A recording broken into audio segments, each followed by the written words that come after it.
Order! Order! You are an incorrigible delinquent at times. Behave yourself, man!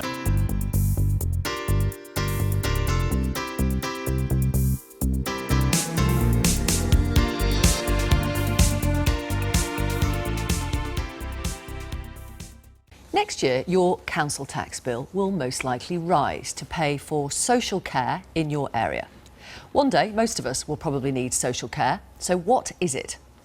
Social care means help and support for elderly people, which can enable them to lead an independent life.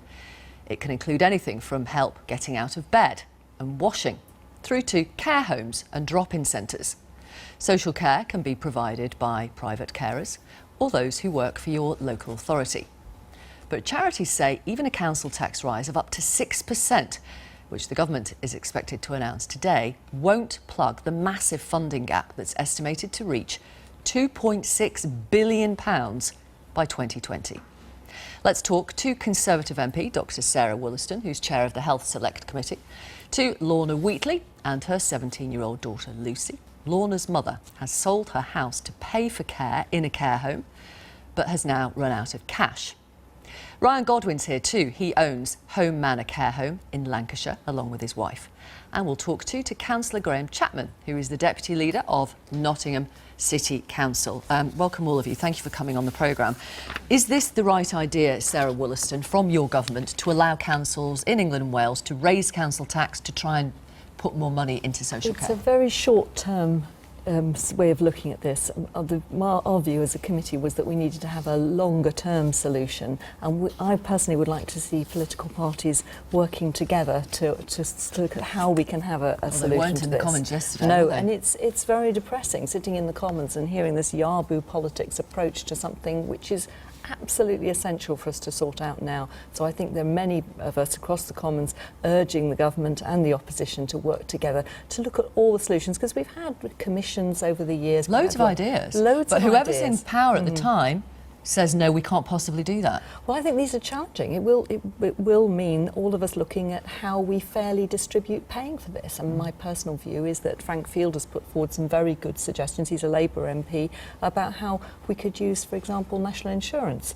how we could build in some intergenerational fairness into how we look at funding social care. So yes, what's being probably announced later today will be a sort of short-term way of bringing in a little bit of extra emergency cash, because there is a crisis across social care. We know this, and it's meaning that more and more people, over 1 million people, are not having their care needs met, and more of them are ending up in more expensive settings where they don't want to be, where it's not as safe for them to be in our hospitals, having a huge knock-on effect on the NHS as well. So if there is any extra money, we need to put it into social care to try and stabilise the system right now. If councils do put the council tax up, I mean, it's going to disproportionately affect poorer people, isn't it? People on low incomes. Well, I think the difficulty is that the areas that can raise the most money, the wealthier areas, are the areas which have more people who are paying for themselves in any case. And so those areas which are very disadvantaged are less able to raise money and have more people who aren't able to fund themselves. So there needs to be an equalising mechanism so that we can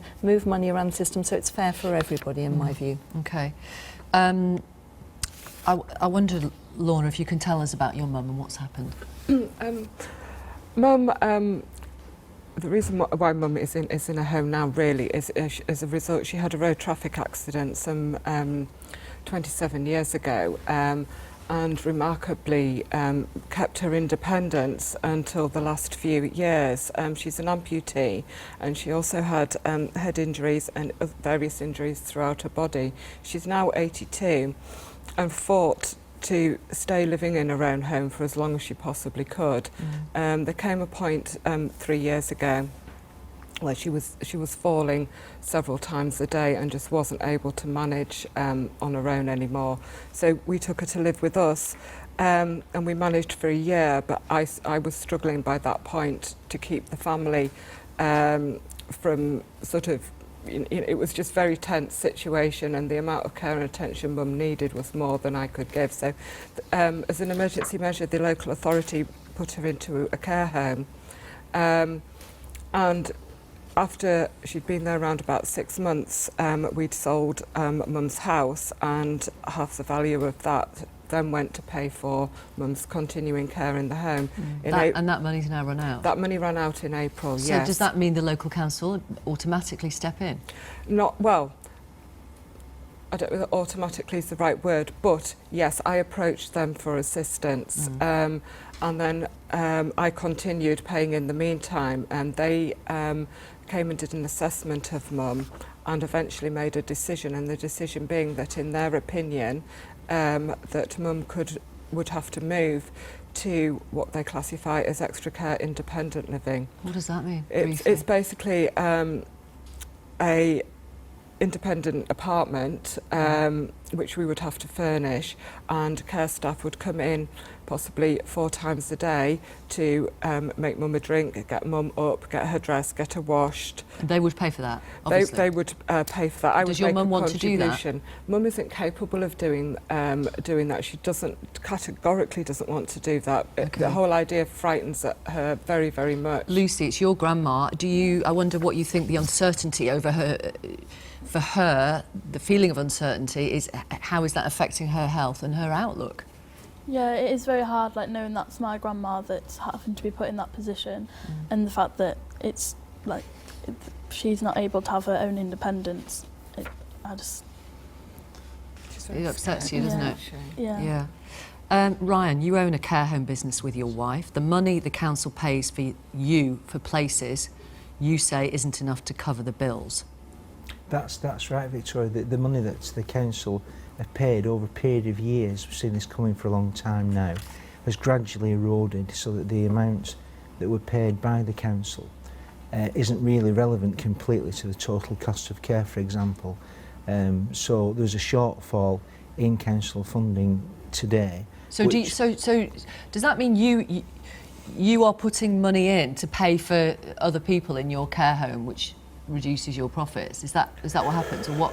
You offer a lesser service, or the idea is that we offer the best standard of service that we can. There is no such thing as a poor standard of care, because the care industry is very heavily regulated. You might be aware of that, and we have to provide.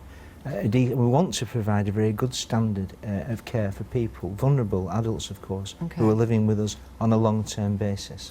Unfortunately, what we know from the Care Quality Commission is that they've described social care as being at a tipping point, because what's happening as a result of these pressures is that we're now starting to see care home providers pulling out of the market. Oh yes, we interviewed one the other day. And indeed, we're seeing the provision that's available for people in their own homes, people pulling out of that. So in my constituency, I certainly know of one individual who was living in her own home with support, but now that support's no longer available in her own home. She's had to move to a residential setting where she didn't want to be. And I think that this is a real concern for everybody. That's the opposite of my mum's situation. But I'm confused, Sarah Wollaston, because your party, one of its manifesto promises was this cap on care costs.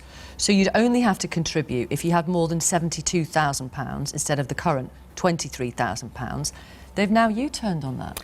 Well, they've delayed it, and I think that's a shame. But the reality was, when they brought in the national living wage, which was a good thing because care staff were relatively very low paid, so I think it was a good thing to bring it in, but it meant it was completely unaffordable, and local government asked the government to delay it so that they could implement the living wage and postpone bringing in the cap. And but it is still on the statute. Does it? Okay, so you say it will happen eventually. Well, they have to. We legislated for it in the last Parliament. Well, what would happen if they didn't follow the legislation? Well, they would either have to repeal the legislation, but they have said that they're committed still to bring it in 2020. Right, but so there's no sanction if they don't follow through on the legislation? Well, I mean, the fact is that they have legislated for it, so they do have to bring it in. They're the government, they can do what they want. Well, they have said that they've delayed it, but my view is that we went into the last election with this as a promise. It wasn't an issue at the election because people thought it was done and dusted. So they cannot delay it again.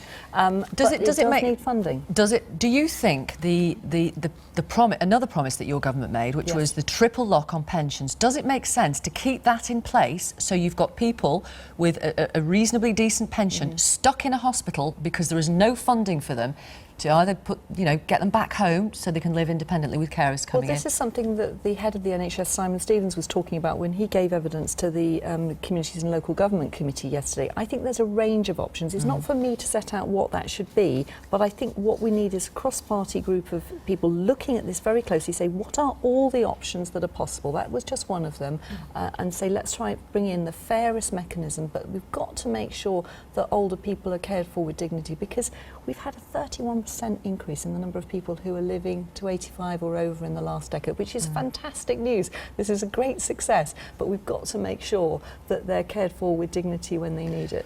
Is a council tax rise for all of us in England and Wales the right way to try and plug a bit of this shortfall, even though charities say it won't reach 2.6 billion? I think it's saying a bit is hitting the nail on the head, because I think it is, it isn't going to, it's only a very small amount of money. Look, I'm going to bring in Councillor Graham Chapman on specifically on that point, Deputy Council Leader for Nottingham City Council. Are you looking forward to putting up council tax bills for your council taxpayers? No, because it is dumping the costs on the council taxpayer. And I think Sarah Wollaston was absolutely right. The poorer the area, the more it's going to cost them. So you're putting the onus onto very, very poor people. So what would your solution be? Well, the other thing, the other point I've got to make is that we think it's only going to raise about an extra £1 million for us beyond what we were expecting. The pressures on us are 10 million, so it's putting an elastoplast over something, and then they're going to take this elastoplast off before the wound's healed.